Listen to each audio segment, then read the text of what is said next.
नमस्कार, पंजाब केसरी टीवी देख रहे हैं आप। मैं शिमला से योगराज शर्मा आपके साथ एक अपडेट लेकर जुड़ा हूं। जिस तरह से आपको जानकारी है, बिलासपुर में बीते दिनों एक गोलीकांड हुआ था। 20 जून की घटना थी, जब कोर्ट परिसर में जो है वो गोलियां चली थी और पंजाब से आए हुए कुछ शूटर्स में जो है वो गोलियां चलाई गई थी एक युवक पर। उस मामले में पूर्व विधायक, कांग्रेस के विधायक रहे हैं बंबर ठाकुर, उनके बेटे का नाम जो है वो सामने आ रहा था। और लगातार जो है इस घटना के बाद से बंबर ठाकुर के बेटे जो हैं वो अंडरग्राउंड चल रहे थे, एक तरह से पुलिस की गिरफ्त से बाहर चल रहे थे। और अंतरिम बेल के लिए भी हाई कोर्ट में अप्लाई किया गया था, लेकिन हाई कोर्ट की तरफ से राहत नहीं मिली थी। और आज सुबह 10 बजे तक उनको सरेंडर होने के लिए कहा गया था, लेकिन उससे पहले ही जो जानकारी मिली है उसके मुताबिक बिलासपुर पुलिस ने बंबर ठाकुर के बेटे को कोर्ट परिसर से ही जो है वो गिरफ्तार आज कर लिया गया है। एक बड़ा मामला ये था, हिमाचल प्रदेश में लॉ एंड ऑर्डर को लेकर सवाल उठ रहे थे।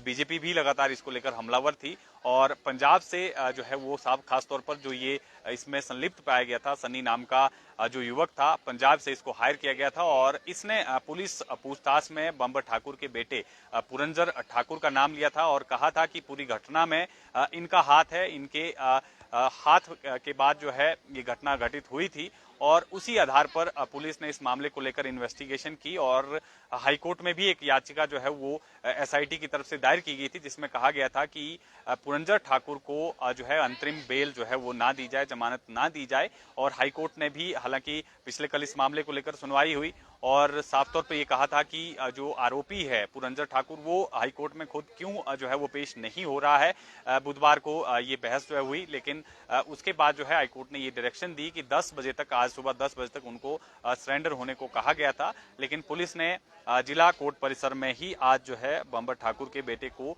गिरफ्तार कर लिया है। 20 जून की ये घटना थी जब एक युवक पर जो है गोलियां दाग दी गई थी कोर्ट परिसर में ही। और लॉ एंड ऑर्डर को लेकर जो है सवाल उठ रहे थे, कहीं ना कहीं सरकार की कानून व्यवस्था को लेकर जो है वो सवाल उठ रहे थे। और अब जो है इस पूरे मामले को लेकर जो है गिरफ्तार किया गया है पुरंजन ठाकुर को। और बड़ा ये मामला, क्योंकि कांग्रेस के विधायक से जुड़ा हुआ ये मामला जो है वो सामने आया है। और इसमें जो है खास तौर पर मैं बात करूं, क्योंकि जो बिलासपुर जिला है वो कहीं ना कहीं बदनाम हो रहा था। इससे पहले भी इस तरह की घटनाएं जो हैं वो बिलासपुर में सामने आई थी, जिसमें जो है गोलीकांड जैसे ही मामले जो हैं वो सामने आए थे। लेकिन अब फिलहाल इनको जो है वो गिरफ्तार कर लिया है और इनको 20 जून को ये घटना हुई थी। पुरंजर ठाकुर जो है इसमें मुख्य आरोपी जो है वो बताए जा रहे हैं और 10 बजे जो है आज आत्मसमर्पण के लिए इनको कहा गया था हाईकोर्ट की तरफ से। अगर ये आत्मसमर्पण नहीं करते हैं तो इसके बाद कुछ जो है वो सख्त आदेश जो है वो निकल सकते थे। और सुबह 9:30 बजे जो है कोर्ट परिसर जो है पुरंजर ठाकुर पहुंचा था। उससे पहले ही पुलिस ने इनको गिरफ्तार कर लिया और मल्ली जो कि दूसरा आरोपी है इस गोलीकांड में, वो फिलहाल अभी भी फरार है। और मल्ली ने पुरंजन को शूटर मुहैया कराए थे। बुधवार को पुलिस को अलग अलग टीमों ने जो है मल्ली की तलाश की, लेकिन अभी तक जो है वो गिरफ्त में नहीं आए हैं। लेकिन एक जो दूसरे आरोपी है सन्नी, उन जिन्होंने नाम कबूला है पुरंजर ठाकुर का, वो गिरफ्तार किए गए हैं और उनसे फिलहाल पूछताछ जो है वो चल रही है। और अब जो है वो बंबर ठाकुर के बेटे की भी इसमें जो है वो गिरफ्तारी हो गई है। बड़ी घटना अपने आप में ही है, क्योंकि दो आरोपी जो है वो मुख्य रोड पर जिन्होंने जो है वो 2 राउंड फायर की थी, वो उसमें से एक आरोपी जो है अभी भी फरार चल रहा है। और इस पूरी साजिश के पीछे जो है वो बंबर ठाकुर के बेटे पुरंजर ठाकुर का नाम जो है वो सामने आ रहा है। हालांकि अभी तफ्तीश में निकलकर सामने आएगा कि क्या इसके पीछे मनचाती क्यों इस तरह की वारदात जो है वो हुई है। और तमाम चीजों को लेकर जो है पुलिस जांच में जो है वो जुटी हुई है। लेकिन गोलीकांड का जो मुख्य आरोपी थे शूटर सन्नी गिल, जो कि पंजाब से खासतौर पर बुलाए गए थे इस कृत्य को करने के लिए, उन्होंने जो है पुरंजर का नाम लिया है और कहा कि पुरंजर ठाकुर की कहने पर जो है उन्होंने गोली चलाई थी। पूरी साजिश जो है पुरंजर ठाकुर की तरफ से की गई है। और अब जो है कहीं ना कहीं मुश्किलें जो है यहाँ पर पूर्व विधायक के बेटे की बढ़ेंगी। पुलिस ने फिलहाल इनको गिरफ्तार कर लिया है और अब इनको कोर्ट में पेश किया जाएगा, जहां पर इनके रिमांड की जो है पुलिस डिमांड जो है वो कर सकती है। और लुधियाना के रहने वाला है सन्नी, जिसने गोलियां दागी थी।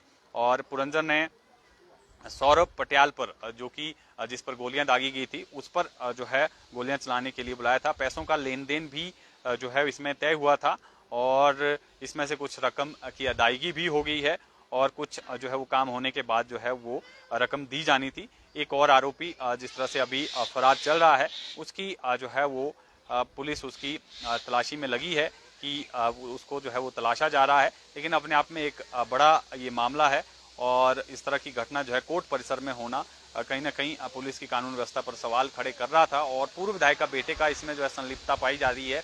तो ये अपने आप में ही बेहद गंभीर मसला है। अगर पूर्व विधायक का बेटा ही इस तरह की घटनाओं को अंजाम देगा तो कहीं ना कहीं कानून व्यवस्था पर सवाल उठेंगे।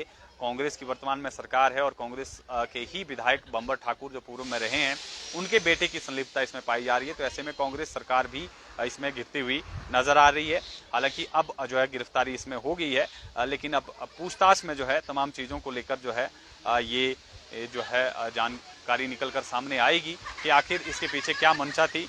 जो जानकारी मिली है इसके मुताबिक जो है कोई रंजिश जो इनसे बताई जा रही थी और आने वाले दिनों में जो है तमाम चीज़ों को लेकर जो है खुलासा होगा कि क्या वजह जो है इसके पीछे थी। जो दिन दिहाड़े जो है वो कोर्ट परिसर में गोलियां दागी गई, क्या इतनी दुश्मनी जो है वो थी।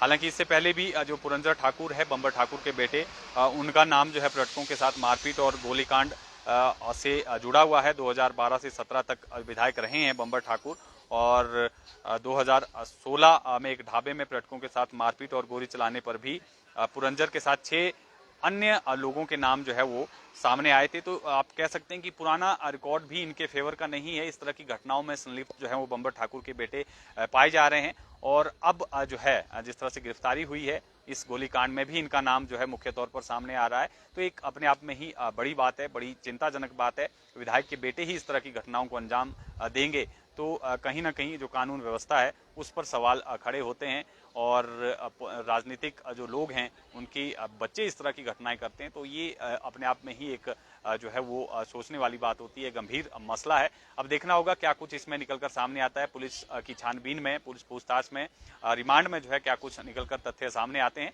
फिलहाल आपको इसी अपडेट के साथ छोड़े जाते हैं। ताजा तरीन अपडेट के साथ फिर जुड़ेंगे। आप बने रहें पंजाब केसरी हिमाचल के साथ।